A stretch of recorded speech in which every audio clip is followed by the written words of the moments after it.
Friday, November 28th from 5 to 8 p.m. Don't miss it. There's no place like home, and no thing like winning. Now, till the end of November, just be the sixth caller to 724-438-4593 when you hear. Oh, there's no place like home for the holiday. And you'll win $30 worth of Snow Place Like Home scratch-off tickets from the Pennsylvania Lottery with festive fun and 10 top prizes of $20,000. Play today and let it snow winnings. Benefits older Pennsylvanians every day. Must be 18 or older to play. Please play responsibly. Franco's Golf Center is open during the winter months, Tuesday through Sunday, starting at 11 a.m., closed Monday. With 2 state-of-the-art simulators, Franco's is your destination for indoor golf. The Full Line Pro Shop is also open for your shopping convenience with gift certificates available. The outdoor range is also open year-round, weather permitting. Call 724-438-6651 to reserve your indoor golf tee times. Franco's is located on Route 21 west of Uniontown. Stop and see them today. If you're ready for a dental makeover or in need of basic dental care, the office of Dr. Mark Rabatin is right for you. Dr. Rabatin uses the latest advancement in the industry to achieve comprehensive care that will preserve your smile for years to come by providing general dentistry services. Call today to schedule your appointment at their modern office located in the Fayette Business Park, 724-437-4991 for the fine art of dentistry. Mountaintop Title and Notary can handle all of your motor vehicle and PennDOT needs, such as titles, plates, renewal, registrations, and all notary needs. Tina Nicholson of Mountaintop Title and Notary can also handle ATV and boat titles and also does income taxes. Hours are Monday through Friday, 9:30 to 4:30, and appointments can be made for after hours and Saturdays. Mountaintop Title and Notary with a new location at 655 Nelson Road in Farmington, the only place you need to go for all title, notary, and tax work. Call Tina at 724-984-1514 for the most professional services around. Your local station, 590 WMBS. I hear voices in my head.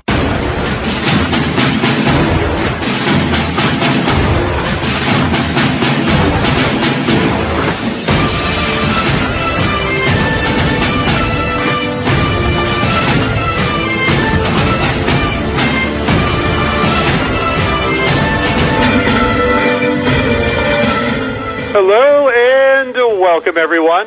I'm your host, the voice of reason, Dave Dunaway.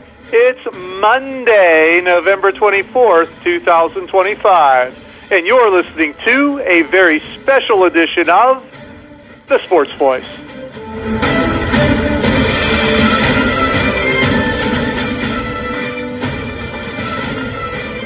I must say, I am feeling the Thanksgiving holiday. Unfortunately, I was not able to make it into the studio today. I hear Nick Barczyk is there dressed up like a turkey, so I wish I was able to be there to witness that. But I am home. I wanted to get a show in this week. Of course, Thursday is the holiday, so we will not be live on air. There'll be football on. The NFL takes over Thursday, Thanksgiving football. But I wanted to take a little bit of an opportunity. I figured it's hard to pass up a chance to come in and bash head coach Mike Tomlin out of what may have been the biggest disappointment of the entire season by not being able to, well, number one, hold a lead and then make the correct coaching decisions at the end of the game to come back and give your team a chance to at least tie the game and send it to overtime. The Chicago Bears, I like them. I look at the team. You've got a young, innovative offensive mind, Ben Johnson, at the helm. We saw a lot of his work the last few years in Detroit.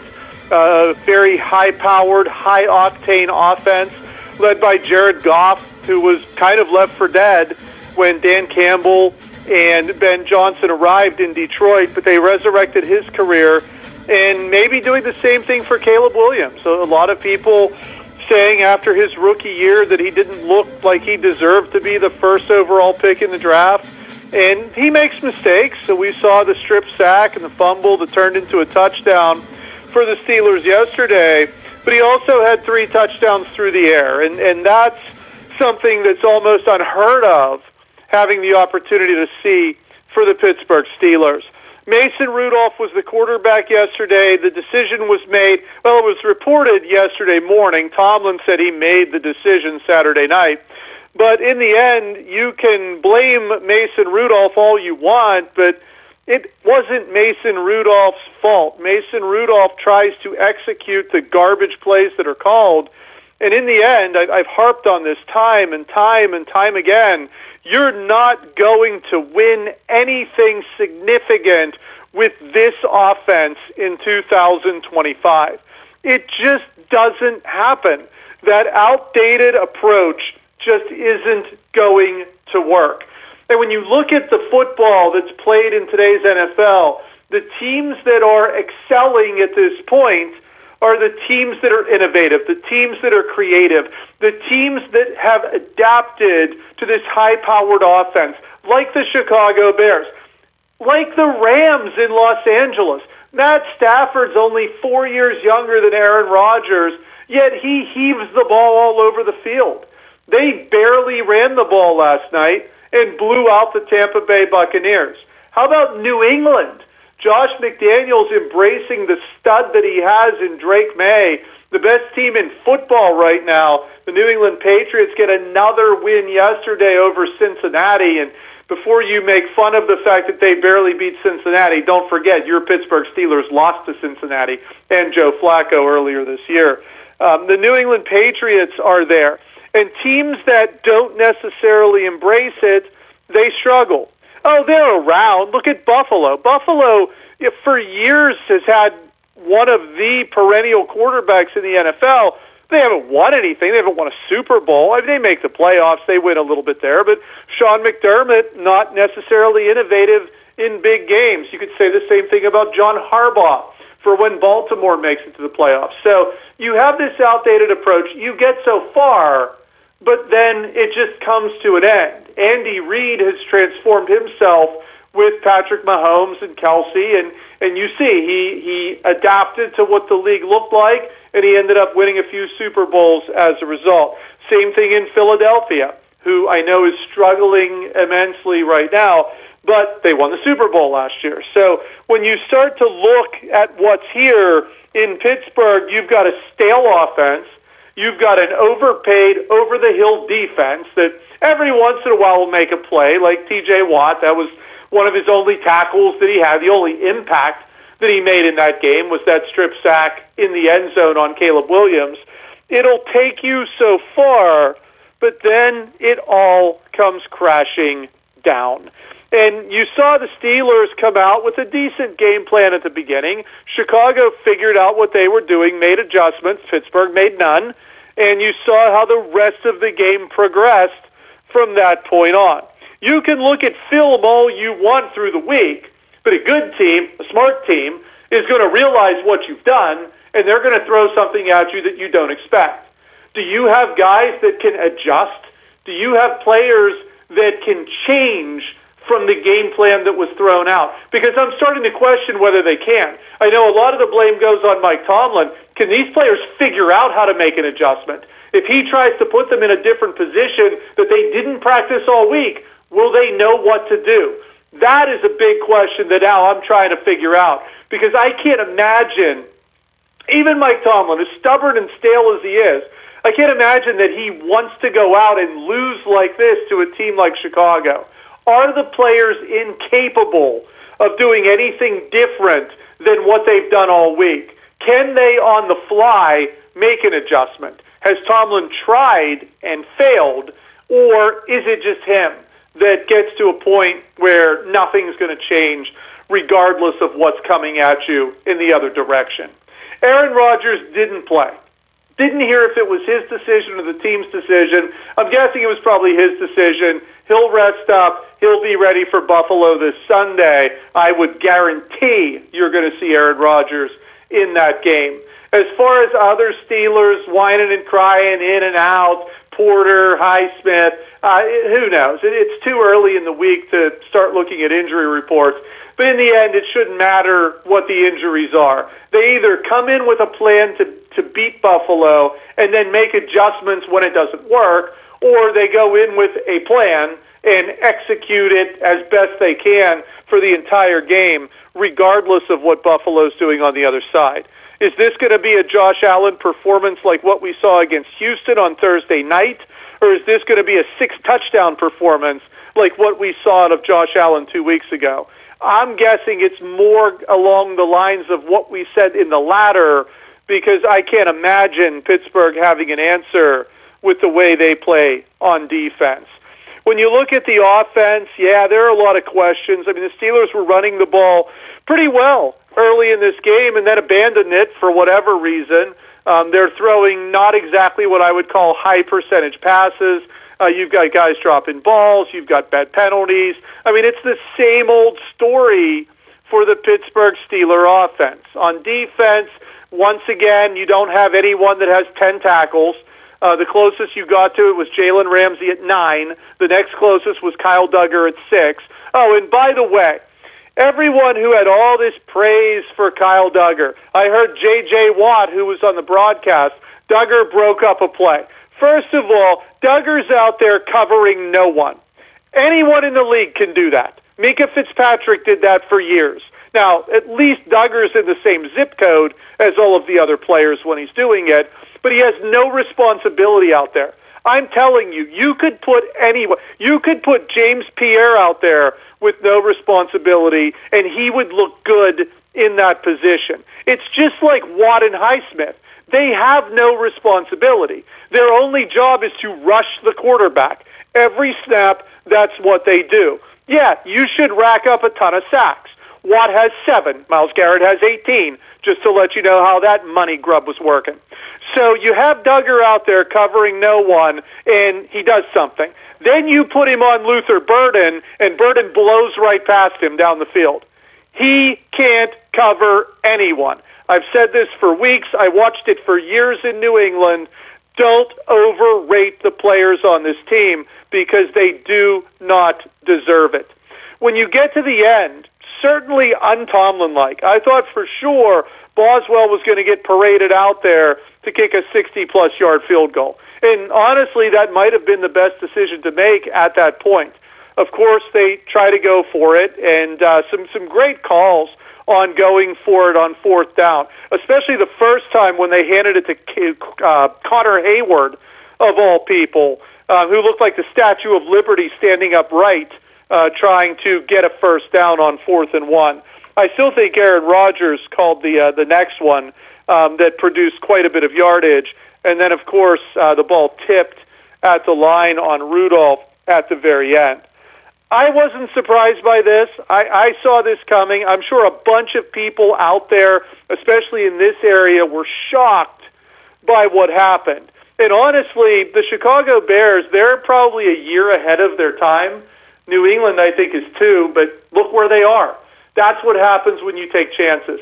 That's what happens when you're innovative. That's what happens when you have an offensive mind at the helm. And I'm not talking Mike Vrabel in New England. He lets Josh McDaniels call the game. Do you think Tomlin lets Arthur Smith call the game? Do you think Tomlin has let anyone on offense call the game in his entire tenure there? When Bruce Arians tried, he got fired. Same thing with Whisenhunt. So for the most part, no. The only one I know that did was Ben in that period of time.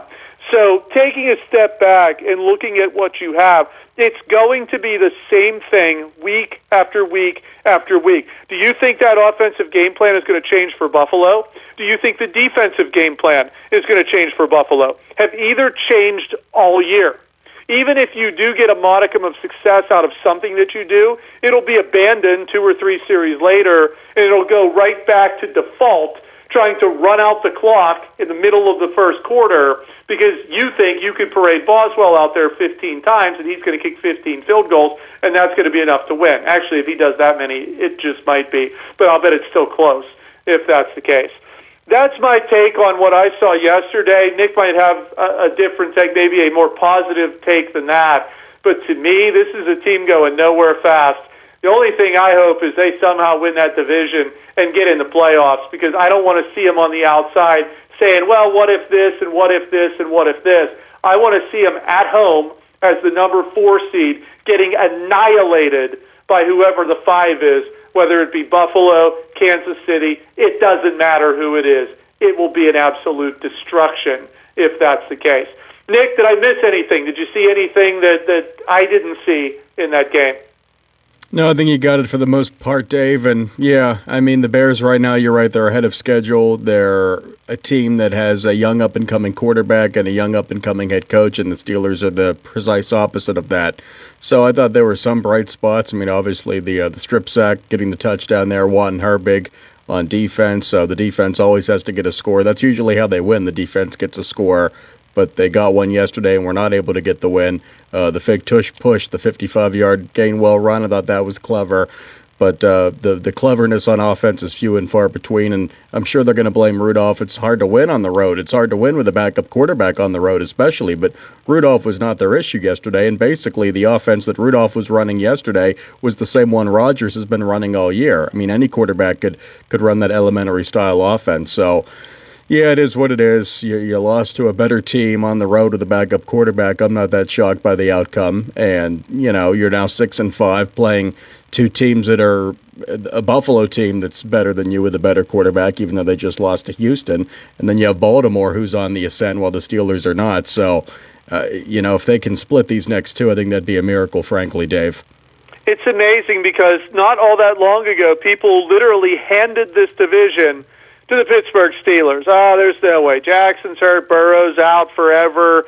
They're going to win this division by default. No one ever gave a good, positive reason why they were going to win. It was not about how they were going to play down the stretch and how they were going to expand on some of the good stuff that they've been doing and how Rodgers was going to find his stride again. I never heard any of that. All I heard was, oh, this guy's hurt and that guy's hurt, and they're going to, by default, they're going to be the division winners. And all of a sudden, Baltimore's caught them. They haven't even played each other yet, and Baltimore's caught them in November. Everyone thought it would be December. They caught them in November. Baltimore was left for dead. By the way, Joe Burrow's playing Thursday night. Not that Cincinnati's going to come out of anywhere and overtake the Steelers at this point, but he's back as well. And if he'd have been there all year, could have been an even more different story in this North. Shedeur Sanders got a win. First win for Shedeur Sanders in Cleveland this week, albeit it was against the Raiders. I get that, who, by the way, fired Chip Kelly after the game. Very well deserved there. Carroll, that'll be the offseason, I'm guessing. But when you look at this division, it's not very good, and it was even worse throughout the bulk of this season with key players out. And the Steelers are now tied for the lead. They couldn't even take advantage. They couldn't beat a horrendous Cincinnati team. I mean, you start going through and looking and just disappointment after disappointment. This one probably hurts the most because at the beginning of the season, nobody had the Chicago Bears on their radar. Caleb Williams looked like a bust. They didn't really do a whole lot to upgrade much of anything. The defense was a bunch of no-names. Like, you look at that team and you think, oh, they're probably going to be at the bottom. Everybody had higher hopes for Minnesota. They thought Green Bay was a perennial Super Bowl team. So you start looking, and the Chicago Bears were kind of left for dead. I mean, we know what the Lions did last year, and here they are, one of the best teams in football right now. And I think, I mean, you can say what you want. I know the game was close, but based on how that game started for the Steelers and how it ended, that has to be a huge disappointment, I think, for anyone that sits around and roots for that team, because that was one you probably had written down at the beginning of the year as a win. Now you're looking at, Cleveland and Miami and saying, okay, well, we know we'll win those two. You sure? And then you start looking at the others, they're all question marks at this point. You've got the Lions, you've got the Bills, you've got Baltimore twice. These are not going to be easy wins for the Pittsburgh Steelers down the stretch. And, this playoff berth that was all but inevitable just a few short weeks ago now is very much in question, because with Kansas City getting a win yesterday, the Colts are, they're better than Pittsburgh right now. I mean, the only way you're going to go to the playoffs if you're the Pittsburgh Steelers is if you win the North, and you're going to have to win it, because the team in contention, you got to play them twice. You better beat them twice if you want a chance to go. Yeah, they've had some breaks. Certainly Lamar being out for a while, Burrow being out for the majority of the year, and the fact that the Browns are perennially awful. So, yeah, I mean, they took advantage of that, and they've won some games that they maybe shouldn't have won against teams that are better than them, like New England and Indianapolis, maybe the two of the better teams in the AFC. Right now, New England, the 1 seed in the AFC, that game was handed to them. So was the Colts game in a way, because they just decided not to use their best player, Jonathan Taylor. So, yeah, the Steelers have taken advantage of breaks, but right now they are what they are at 6-5. They were beaten by an up-and-coming team yesterday that's offensive-minded. Caleb Williams had 3 touchdowns and just looked the part. And it wasn't Mason Rudolph's fault you lost that game again. Any quarterback would struggle to do anything in this elementary offense. So, yeah, I mean, they beat up on the Bengals, beat them by 22. Everyone gets excited. Then you come out and you play the Bears, and that's just a team that looks like they're on the ascent while the Steelers are not. And now the Ravens, you're right, have caught you. You got to at least split there. And good luck against Lamar. They look really good. I know they beat the Jets yesterday, who were, that's not a threat. That's a team you should beat. But, it's not great right now. And I think if they're able to split these next 2, that'll be a slight miracle. Then you have the Browns and the Dolphins, 2 teams you should beat. But, the Steelers always struggle against teams they should beat. You never know with this team. And the defense did have a couple of takeaways. We talked about the strip sack and fumble and touchdown in the end zone. Watt and then Herbig landed on the ball for the touchdown. There was another fumble, DeAndre Swift, that turned into points. So, yes, Pittsburgh did take advantage of the turnovers, but in the end, it's the same old, same old. You can't go into a game and throw for 171 yards and think somehow, some way you're going to win that game. The fact that they scored 28 points was a miracle in itself. Yeah. You've got that split running attack. They don't know which one they want to use half the time. Gainwell had 92 yards, but had a 55-yarder on 4th and 1, so that's a big part of what he did. Warren had 18 for 68, once again under 4 yards a carry, and then they abandoned it. They abandoned it for a passing attack that has, I think, a very inconsistent DK Metcalf as your number 1 receiver, non-existency for a number 2 receiver. You've got Darnell Washington, one of the biggest targets I've ever seen. They targeted him twice. He had 2 catches. But how do you only target that guy twice? And then you're looking at Jonnu Smith, you're looking at Freiermuth. I mean, there's just nothing there. Like, I look at the skill position that Chicago has between Swift and this Monin guy, the rookie out of Rutgers. You've got Adunze, you've got Moore. You bring the speedster Luther Burden in, Zacchaeus, who's not a bad option. 2 huge tight ends in Komet and Loveland. Like, they invest where they need to invest. The defense had 5 starters missing. They had about 3 more get hurt in the game, and they win the game. This is what I've been saying. I said the same thing about the Dallas Cowboys. Dallas hung in there with Philadelphia. You can say what you want about Dallas's defense, but when you have an offense that can score points, you're always going to have a chance to win. It doesn't matter how much money you invest in your defense or what it does. If you can't score points, I don't think there's a defense in the league that's going to give up under 20 points consistently. I mean, there's the Steelers giving up over 30 again with all that money tied up in defense, and they got an offense that can barely produce points. They got 7 points from the defense as one of those touchdowns. So, I mean, I just think their priorities are just all messed up, that what they think will win in today's NFL isn't going to. And then you look at guys who are gone. I mean, George Pickens had a pretty good game yesterday from what I saw. Looks like he's having a great time, too. Haven't heard about him showing up after game time or, missing meetings or running his mouth. I mean, he's an integral part of that Dallas Cowboys offense. And I watched the Rams last night. There's Kevin Dotson right there next to center. This is a guy that struggled immensely with Pittsburgh. He's one of the best guards in the league. When you look at drafting and developing, and I've said this time and time again, the Steelers are horrendous at it. To look at all these guys that get better when they leave, it's outstanding to just try to imagine how they can mess this up so badly. A lot of the guys they draft, they don't make it anyways, but the ones that do go on other teams get instantly better. There's no development. And I've said this many times. It's not that they get worse. They just don't change anything. The defense is identical week after week. The offense is identical week after week. Once you catch on to the shortcomings and nothing is changed to adjust, yeah, you're going to figure them out, and you're going to make them look really bad. And that's what happens. I've said it before, I'll say it again. Outside of maybe Herbig, who they don't like at all, and they think he's small and can't stop the run, who actually looks like a perennial Pro Bowler on this Pittsburgh Steelers team right now that's a young player? And the only reason Herbig does is because if they put him at outside linebacker and they just have him rush the quarterback, he don't have to worry about stopping the run.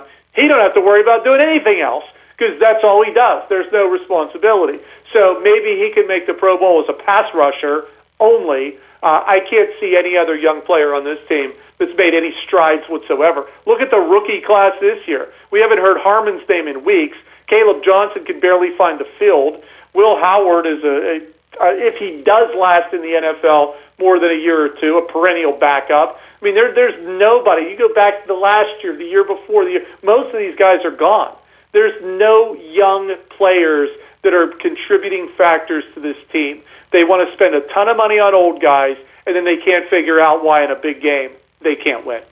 Yeah, Dave, it's just not a well-assembled team, and there's a lot of old guys they're paying too much money to on the wrong side of the ball, a lot of young guys that are not getting better, you're right, and it's just a team that is not fit to win in 2025. And if you're winning the way you're wanting to win, which is an old-fashioned, archaic way of winning, then that's fine. But, you're not. You're not winning playoff games, at least. You're winning some regular season games here and there. You're 6-5 through 11, but that's not good enough for a playoff berth. You're on the outside looking into the playoffs going into November. And you're right. You make a great point that a lot of guys that they had on this team that they got rid of, they do get better elsewhere. Pickens was unreal yesterday, and he seems to be maybe not a model citizen, but behaving better in Dallas, which is a crazy market with Jerry Jones and all the nonsense that goes on there. But, at least that team's fun to watch. They throw the ball down the field. They have an offense that is fun to watch, that is aesthetically pleasing, unlike the Steelers most times. I mean, the Dallas isn't going anywhere. They're 5-1, but at least they're entertaining. The Steeler team, they're not beating good teams, and they're just not that fun to watch most weeks offensively. The 95-yard drive was good. I thought they schemed up some plays and had some plays built on each other there, but they're not doing that consistently, Dave. They have one really good drive a game, and that's pretty much it. It stalls out. And Pickens looked amazing yesterday, as you said, had the catch that set up the winning field goal. That's twice they've beaten Philadelphia this year, the defending Super Bowl champions. I agree. Dallas is, but they're right around the same. Dallas is 5-1, Pittsburgh 6-5. What are you really losing out on if you don't invest all that ridiculous money in defense, put it in offense? You're right around the same record, and I'd give Dallas a better shot at doing something, making it to the postseason at this point, because at least they're going to put up a bunch of points regardless of who they play. Who's Pittsburgh going to put up a bunch of points against? Maybe Miami if they're lucky. Maybe Cleveland. Who knows? Maybe not. That's it. You don't know what team's going to show up, and there's not going to be any adjustments made, so they better get it right during the week, because if it isn't, then they're finished once the next game starts, and that's been the track record for years. It's been exposed by people all over the league who've said, hey, take your number one receiver and put it in the slot. They don't care if you're the number one receiver. They'll still have an inside linebacker on you, and you'll probably have 11, 12 catches and 3-4 touchdowns, and they'll never change it the entire game. And guess what? They don't. There's the game plan drawn up for the Steelers. Take your number one guy and put him in a slot and just keep throwing to him. And they will never, ever, ever go off of that scheme that they have on defense. That's it. There's the secret. We'll see what Josh Allen and the Bills do to them this upcoming Sunday. Absolutely. That's a tough test. Could be a playoff preview, and maybe, it would be the Steelers to beat them in the regular season and lose badly to them in the playoffs. So maybe that's what'll happen. Well, let me explain what we're doing with picks this week, because it is going to be a little different. Obviously, today's Monday, not Thursday, and the Week 12 games are not over yet. There's still a game tonight, San Francisco and Carolina, so we don't even have our records or anything done for Week 12.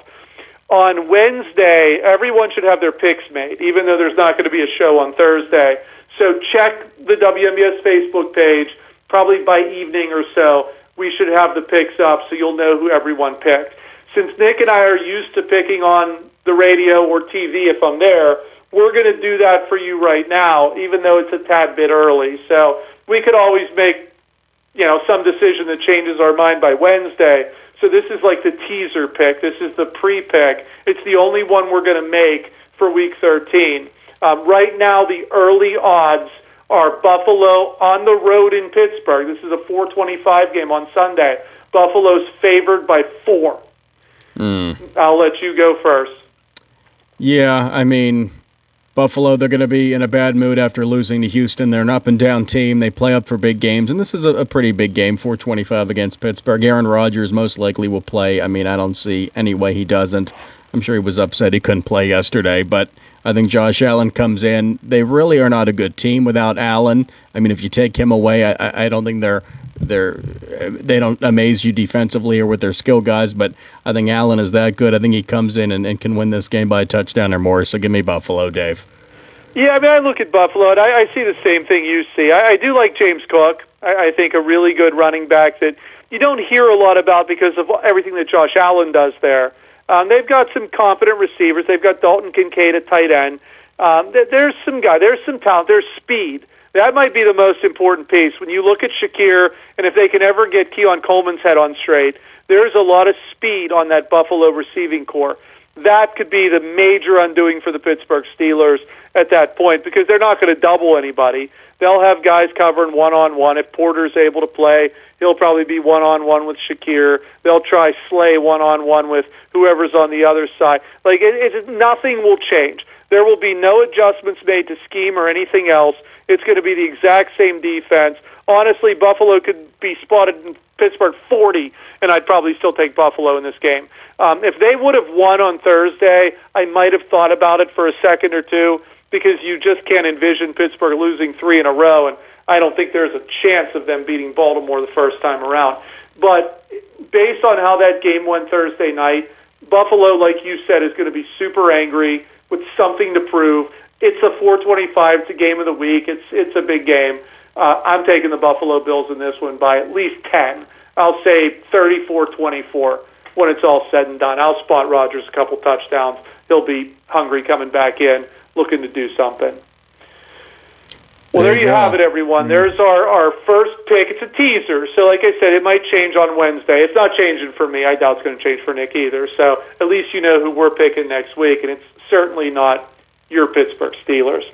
We're going to take a quick break. When we come back, we're only on till the top of the hour, till 5 o'clock. So when we come back, I'll try to kind of go through some of the games from this week in the NFL, look at what's coming up. There's 3 games on Thursday, 1 on Friday. So we'll look at some of that. The Penguins had a rough weekend. We'll talk about that. I don't know if the Pirates almost signed anybody this weekend. I haven't heard. We'll look at college football. Penn State might have they should have a new head coach by the next time I'm on the air. We'll look at some of the front runners there. Big win for Pitt over Georgia Tech. So there's some stuff. So don't go anywhere. We'll be right back. Go to 40 Uniontown and trade me in. John Clinton with Dominic Carbone from your 7-time President's Award-winning 40 Uniontown. Dom, I have exciting news to share. Santa showed up early with a heap of holiday savings. Black Friday sale all month long. Check out this offer. How about 2025 F-150 XL and XLT models? Save up to $7,000 off and you get these great rates as well. How about 2.9 for 60 months, 3.9 for 72, and only 4.9 for 84? Or get this, you can take advantage of 0% financing for 5 years. Dang, Dom. Any other holiday cheer you want to throw around? Well, John, old St. Nick said let's move some Explorers as well. Save up to $3,000 off 2025 Explorer, and these rates will make the Tom the Turkey blush. 2.9 for 60 months, 3.9 for 72, and that's right, 4.9 for 84 months. Dom, pre-owned? We got them. Over 70 online, and most are certified with factory warranty. Your sleigh knows, shouldn't you? That's 40 Uniontown on the hill across from Applebee's or 40uniontown.com. Offer includes all factory incentives, must finance support letter credit, and not all buyers will qualify. Sale ends December 1st. Point Hill Living Care Home is an all-new personal care home conveniently located in Point Marion and is now accepting new residents. Point Hill Living is committed to providing comfort and support while allowing residents to maintain their independence and enhance their quality of life. With a dedicated staff and experienced advanced care team, Point Hill Living offers fully customized care plans for all residents, while also ensuring a sense of community and engagement, making Point Hill feel like home. Multiple care levels are available, from basic plans to fully customized and enhanced plans, including options for medical monitoring and full-time dedicated assistance. If you are looking for a high-quality care home close to home, look no further than Point Hill Living Care Home at 300 Union Street in Point Marion. Call them today at 724-725-5533 to learn more, or visit them at pointhillliving.com. Point Hill Living Care Home, where our residents are family. Zen's Antiques and Home Decor, part of the Cinder Shack family of vendors, where you can find both antique and new furniture, collectibles, housewares, gift items including jewelry and candles, and so much more. Follow Zen's Antiques and Home Decor on Facebook for new items and information on upcoming events. Zen's Antiques and Home Decor in Building 2 at 3391 National Pike in Farmington. Zen's Antiques and Home Decor. I've been thinking about switching primary care providers. It takes forever to get an appointment, and when I finally get in, the staff acts like they don't even care that I'm there. That's so frustrating. You deserve a provider who listens, values your time, and truly cares about your health. That's exactly what I need. Someone who sees me as a person, not just another name on a chart. Then you should check out Montgomery Medical. They treat you like family, offer personalized care, and even have same-day appointments. At Montgomery Medical, your health is our priority. Call 724-569-8100 Montgomery Medical, a family tradition of family medicine. Ready to score big on your next home? Well, great news. Huge savings are waiting for you at Clayton Homes of Bell Vernon. From open floor plans perfect for game day parties to energy-efficient homes that will help you save money all season long, these homes are built to deliver. Don't wait on the sidelines. Make the winning play today and find the home that fits your family and lifestyle.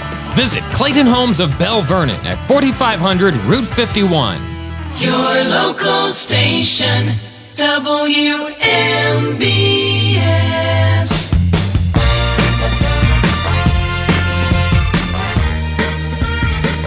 Welcome back to the Sports Voice.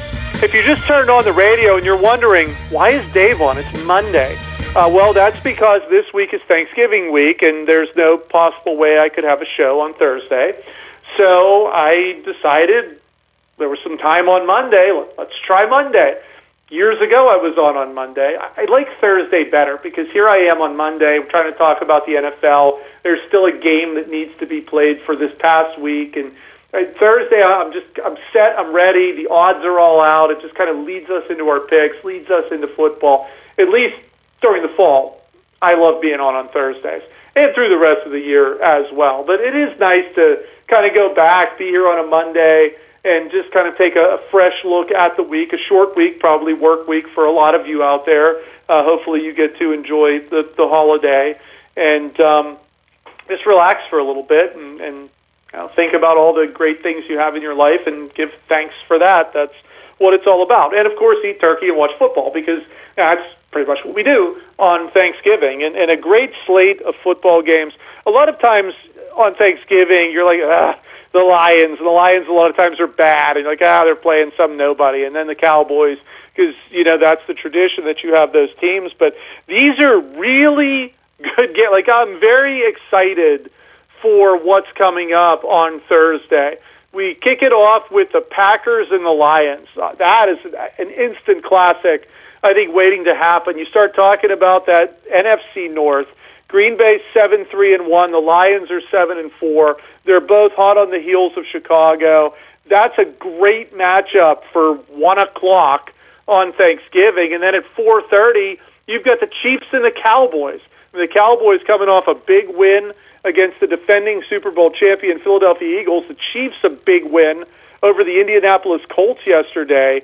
I mean, what a great way to spend your Thanksgiving. And then you cap it off on Thursday night with the at least tied for AFC North leader Baltimore taking on, I know it's 3-8 Cincinnati, but it's the return of Joe Burrow. Finally, after all those weeks, he's back. Nick, if you're an NFL fan, this is going to be a great day for you. I was thinking the same thing today, Dave. That's a really, really good Thanksgiving slate. I remember in my youth, the Lions were awful. Dallas was hit and miss. They would usually play Washington, who was awful. Then for a long time, there wasn't a night game. Then there finally was a night game, but sometimes they pick bad teams. That's an amazing slate. You're right. Cannot wait for Thursday. I mean, as you said last week, Dave, Thanksgiving not about pilgrims. It's about football. Let's do it. And if you get Amazon Prime, Friday's game's not too shabby either. No. You've got the Bears and the Eagles both at 8 and 3. That's 3 o'clock, but once again, you have to have a streaming service to be able to watch it. Yeah, it's a great slate. The NFL's king, and the big game Sunday's Bills Steelers. So there you go, locals. Enjoy that. So it's going to be a fun week. Yeah, by far and away. Like, I'm looking at the slate on Sunday, not all that impressive at all, which includes Sunday Night Football, even Monday Night Football. I mean, New England's hosting it in Foxborough. And the Giants, I guess, are kind of intriguing and interesting with some of the cool stuff they're doing. They're feisty. A lot of credit to Mike Kafka, the interim head coach there, former quarterback in the NFL, doing some different stuff there with the Giants. So Jameis Winston catching a touchdown, not on anyone's bingo card. No, especially from Gunnar Olszewski. Gunnar Olszewski still being in the league probably isn't on many people's bingo card. No, that's amazing.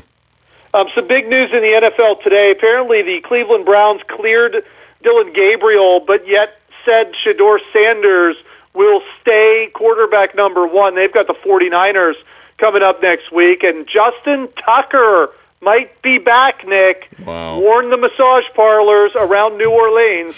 Blake Grupe missed 2 more field goals. I think that's 6 that he's missed this year. Tucker in for a tryout. He's served his 10-game suspension. He could be back in New Orleans. We'll say what you want about his off-the-field antics, Dave, but that Tucker can kick. Oh, can he ever?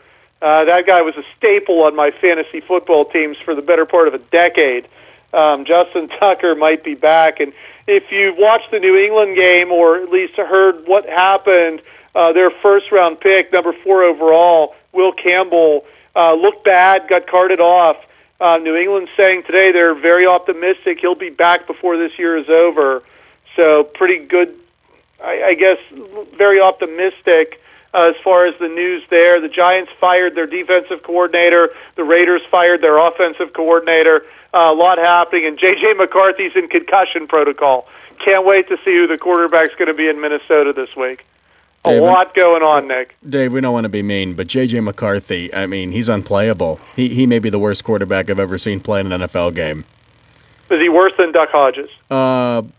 That's a great question. I mean, I think Duck can move the ball down the field. He did it every now and then, not consistently. But I mean, McCarthy's the Vikings can't function. And this is an offense with Justin Jefferson, with weapons everywhere, and with Kevin O'Connell as the coach. So yeah, it's bad. It's bad. So, but still, we should have some good football, at least on Thursday. The Pittsburgh Penguins are off. They've got a couple of days off. They play Wednesday. That's usually a raucous crowd down in Pittsburgh the Wednesday before Thanksgiving. They're playing Buffalo. Rough weekend for the Penguins, still struggling to win games in overtime or a shootout, and they haven't done that yet this year. They dropped 2, really bad one on Friday. It was blamed on jet lag. A game they probably could have won on Saturday. They lose in overtime. They're looking at the lineup that's assembled. I guess Dan Muse must have had a meltdown after the game on Saturday, which is great. But, in the end, when you sustain injuries, you can't call up Danton Heinen and Kopanen. These guys aren't going to contribute at all to this team. They didn't score when they were up before. They're retreads. You know what you have there. Call the young guys up. What's the worst that's going to happen? Wilkes-Barre's going to lose a few games. Call up Tristan Brose, call up Atlee Calvert, call up Avery Hayes, and put them out there. Hayes would be phenomenal on that 4th line. I think Brose would be a good 3rd-line center. Put in between Calvert and Koivunen. Put a young line out there. Keep Kindle up with Crosby. I think you have a much better lineup until, like, Brazo, some of these guys that are out, Raquel, until they're able to come back. Connor Clifton has been on the bench the last couple of games because of Matt Dumba. I mean, seriously, you can't have this veteran loyalty. You put a team together that was overachieving, and now you're below the middle of the pack in the Metro. Bring some of the young guys up. Let them play. They've rejuvenated some of these veterans. You've got a bunch of curtain jerkers out there that aren't going to score. They're going to be big minuses by the time it's all said and done. You need to do something. It's starting to crumble. It's starting to fall apart at this point. You're only 3 points ahead of Mike Sullivan and the Rangers right now. You got to do something there. That's my take on the Penguins, although I do like what I've seen out of Murashov. Nick, I haven't paid attention. Did the Pirates almost sign anybody this weekend? Hey, Dave, I'm here. Oh, there Sorry, you are. I was talking to an important person. What's No, going that's on? okay. Penguins. Any yeah. almost signings by the Pirates? I didn't see any, no, but I'm sure they're working on them. It's Thanksgiving week, and we're thankful for the Pirates almost signing people. Well, I figure since you're here now, you'll want to talk about Pitt. Big win for Pitt over Georgia Tech. If they beat Miami, they still got to contend with Virginia, but they could be the ACC rep, depending on what happens for this playoff. You're buying your playoff tickets. You want to see Pitt in that playoff. I do, because they might lose by 100. They might, but, give them credit. Coach Pat, they went down to Atlanta, beat the Ramblin' Wreck of Georgia Tech. Heinzel's out there. He's doing his thing, and they have the Miami game, and I'm sure Acrisure will be filled because that's a big game, not that stupid Notre Dame game. No, Miami. Well, Miami beat Notre Dame earlier in the year, so maybe it is a bigger game. Yeah, go Pitt. Hail to them, Dave. Big win for Penn State over Nebraska. I think Penn State fans see why it would have been a mistake to hire Matt Rule. Supposedly, Penn State's going to hire a coach potentially over the weekend. Kalen DeBoer's name keeps coming up. Lane Kiffin. I think those are pipe dreams at this point. Is there anyone that stands out to you, Nick? I just hope it's not anybody from James Madison or Tulane that gets that job. Yeah, exactly. Yeah, I like Dable. I would take Dable. I would take Hartline. Hartline is the guy I said from day one. Yeah, Dable has a coaching you bring guys experience. in from Ohio State. I don't know what Dable can recruit, but I think Hartline can. That would be my guy. Unless I hear there's a dark horse that nobody's talking about. We'll see. We'll see if there is and who they are, if that's the case. Man, does time go fast when you only have an hour. Yeah. I don't know how I did it way back when. Thank you, everyone, for listening to this special edition of the Sports Voice. Have a happy Thanksgiving. I'll talk to you in a couple of weeks. Franco's Golf Center is open during the winter months, Tuesday through Sunday, starting at 11 a.m., closed Monday. With 2 state-of-the-art simulators, Franco's is your destination for indoor golf. The Full Line Pro Shop is also open for your shopping convenience with gift certificates available. The outdoor range is also open year-round, weather permitting. Call 724-438-6651 to reserve your indoor golf tee times. Franco's is located on Route 21 west of Uniontown. Stop and see them today. If you're ready for a dental makeover or in need of basic dental care, the office of Dr. Mark Rabatin is right for you. Dr. Rabatin uses the latest advancement in the industry to achieve comprehensive care that will preserve your smile for years to come by providing general dentistry services. Call today to schedule your appointment at their modern office, located in the Fayette Business Park, 724-437-4991, for the fine art of dentistry. WMBS Uniontown.